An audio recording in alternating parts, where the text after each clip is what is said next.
Welcome to Hamry Exports. In this episode, we will show you how printed white t-shirt rags are processed, and bale creation in customized packaging. First we are sorting and remove dirty rags from it, and create stack for weight.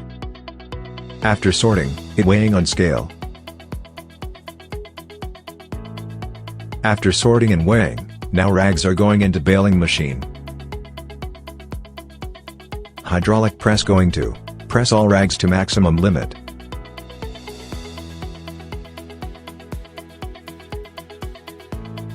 It create 900 pounds bale. After completion of bale, mark each bale with marking tags. Now store in a warehouse for delivery.